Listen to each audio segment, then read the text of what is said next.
Ces vidéos sont des récapitulatifs de concepts, informations ou anecdotes publiés dans des précédentes vidéos.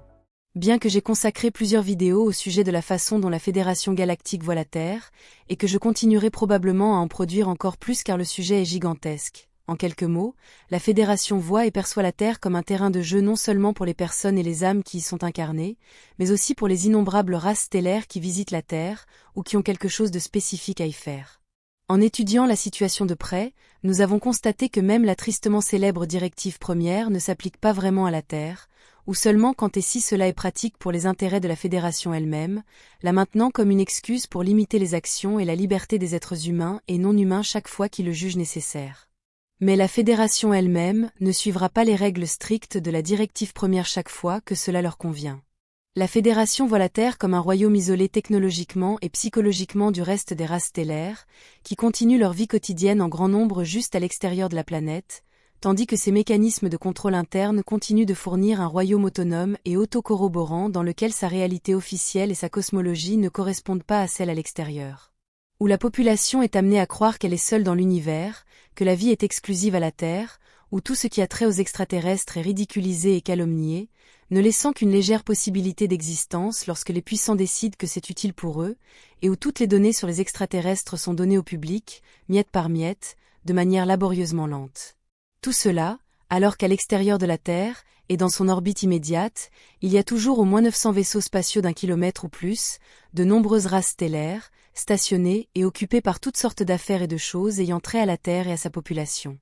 La raison pour laquelle la Terre est maintenue dans des conditions de quasi-quarantaine est extrêmement compliquée et fait l'objet d'études par d'innombrables experts, sur et hors de la planète, et nous continuerons à explorer ce sujet compliqué pendant longtemps. Mais en quelques mots et comme je l'ai dit ci-dessus, la Terre est un endroit où les gens, les âmes, vont pour vivre une expérience enrichissante pleine d'émotions fortes et d'apprentissages de toutes sortes, en utilisant en particulier le fort contraste en général, que vivre sur Terre donne aux âmes, en raison de ces extrêmes puissants de toutes sortes dans la vie.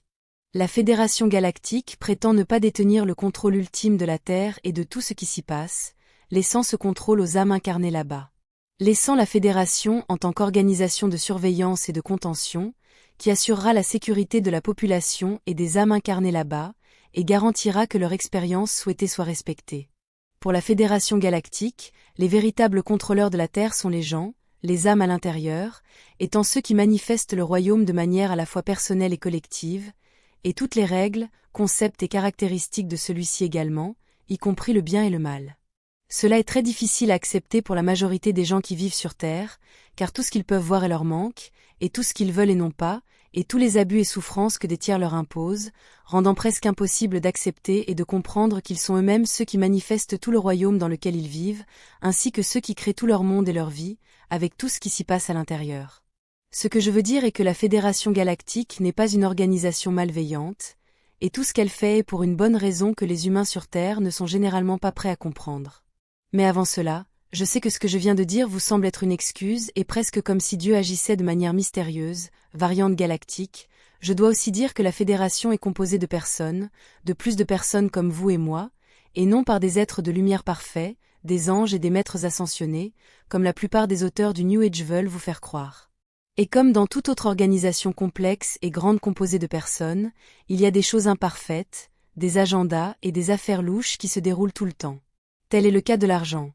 L'argent a été utilisé à travers les âges comme mécanisme de contrôle principal sur Terre, et il est si définitif en tant que caractéristique de la vie là-bas, qu'il définit presque toute l'expérience d'incarnation, du moins pour la plupart. On dit sur Terre que l'économie a presque une vie propre, où les mouvements financiers et les bourses dictent la valeur d'une devise, et comment elle doit être échangée.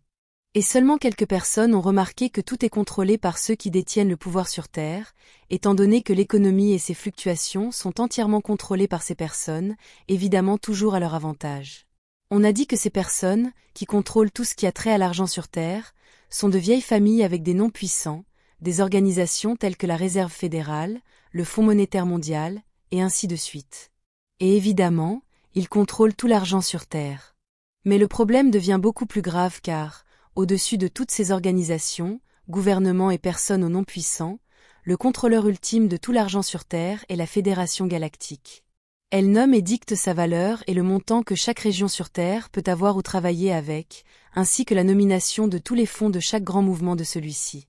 La Fédération galactique doit contrôler tout l'argent, en raison du simple fait que l'argent est le principal mécanisme de contrôle sur Terre, donc quiconque surveille et décide du destin de la planète doit contrôler l'argent avant tout, même lorsque son objectif principal est de fournir un lieu où les âmes peuvent avoir leur expérience désirée. La prochaine chose que je vais dire est très importante. La Terre n'est pas seulement un lieu où les âmes incarnées à l'intérieur ont une expérience, ou pour qu'elles aient une expérience, et où chaque personne joue son rôle.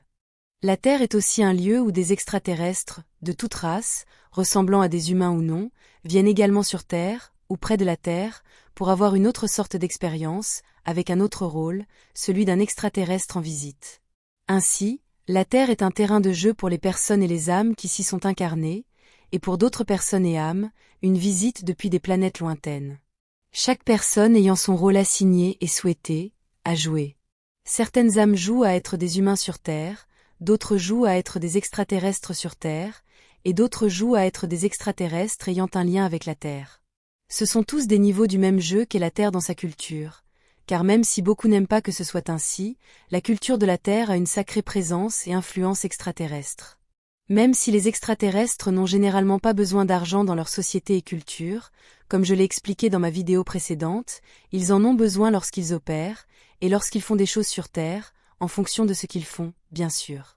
Jusqu'à très récemment, les extraterrestres ressemblant à des humains opéraient sur Terre en utilisant l'argent qu'ils pouvaient obtenir librement, en piratant les banques et les systèmes monétaires sur Terre en utilisant leurs ordinateurs beaucoup plus avancés.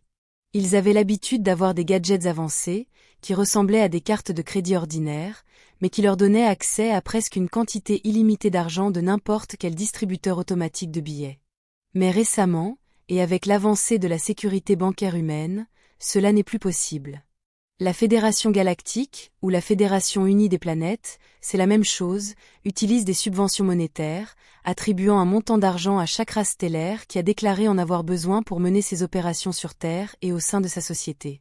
La plupart des races stellaires ressemblant à des humains demandent de l'argent à la Fédération, indiquant ce qu'elles en feront, et lors d'un conseil, elles décideront si ce qu'elles veulent est conforme à leurs règles et réglementations et attribueront une subvention à chaque race. Ainsi, la Fédération galactique a un contrôle total sur tous les mouvements et opérations de toutes ces races stellaires ressemblant à des humains qui visitent la Terre et qui marchent parmi les humains, se faisant passer pour plus d'entre eux, pouvant couper leur financement quand ils le veulent. C'est un choc pour beaucoup de gens, sur Terre et hors de la planète, mais en observant tout cela de près, il est non seulement logique, mais nécessaire pour la Fédération afin de maintenir un contrôle total sur tout ce qui se passe sur Terre, et sur l'implication des races stellaires qui se mêlent aux humains dans leur culture. Toutes les races stellaires qui demandent une subvention n'en obtiennent pas une, et c'est là qu'on peut clairement voir comment la Fédération galactique guide le genre de personnes stellaires qui sont impliquées avec les humains, et influence donc leur société. Dans le cas des Tégétiens, leur subvention est petite, mais au moins ils l'obtiennent toujours, et elle est considérée comme de l'argent pour les opérations. Mais dans le cas des Swarouniennes, comme moi, nous n'obtenons aucune subvention du tout, car même si nous sommes légalement une autre race pour la Fédération, ils nous considèrent toujours comme une sorte de dérivé de la civilisation tégétienne, limitant ainsi considérablement nos actions et notre capacité de mouvement.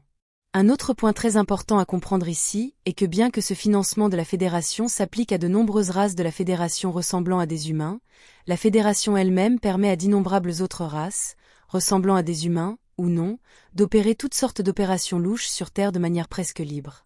Mais nous devons également remarquer que les groupes d'extraterrestres qui agissent sur Terre, et sur sa population, n'essaient pas de suivre les règles sociales humaines, telles que celles qui impliqueraient l'utilisation de l'argent, car ils descendent simplement sur Terre et font ce qu'ils ont à faire avec leurs propres ressources qui n'impliquent pas légalement l'achat de quoi que ce soit. Parmi ces races, nous pouvons trouver toutes celles impliquées dans les enlèvements, comme les petits gris États et les grands aussi, ceux impliqués dans les mutilations de bétail et dans toute l'immense variété d'incidents louches impliquant des extraterrestres d'une manière ou d'une autre. Tout cela sert également à maintenir l'idée que la Terre est visitée par une série hostile d'extraterrestres ou d'aliens qui n'ont aucune organisation de surveillance ou de régulation derrière eux, comme la Fédération unie des planètes. Tout cela contribue également à alimenter la version officielle de tout ce qui concerne la visite d'extraterrestres, celle que les groupes et organisations du New Age officiellement désignés par le gouvernement poussent tout le temps, et qui implique l'idée d'une fédération galactique très bienveillante de l'amour et de la lumière, toujours sur le point de libérer la Terre de ses oppresseurs maléfiques, toujours sur le point de libérer la Terre.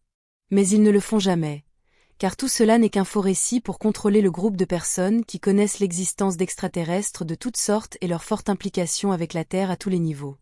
La Terre est censée être telle qu'elle est, et même si tout cela pue, et peut rendre les gens encore plus impuissants, la vérité sous-jacente est que la population de la Terre dans son ensemble, individuellement et collectivement, est celle qui guide vraiment le destin et le cours de la civilisation sur Terre. Chaque âme là-bas détient un immense pouvoir de manifestation, et en fin de compte, le but de son existence sur Terre est d'apprendre à contrôler ce pouvoir de manifestation, d'apprendre des contrastes forts et de l'expérience qu'elle fournit, tout comme leur test ultime en tant que puissant fragment holographique de la source. Vous avez toujours été, et vous serez toujours le maître de votre réalité et de votre destin. Dans son vaisseau d'argent, elle vole à travers le ciel. Reine de Dagueta, maîtresse de l'éternel. Étoile dans ses yeux, le cosmos à ses pieds. Elle rêve d'une terre qu'elle ne peut oublier. Le vide interstellaire murmure ses secrets. Marie Soirus s'écoute, elle sait quoi aimer. Sa couronne de lumière brille sous les constellations. Son cœur bat pour deux mondes pleins de passion. Reine des étoiles, amour pour notre terre. Tu brilles si loin, emporté par la mer.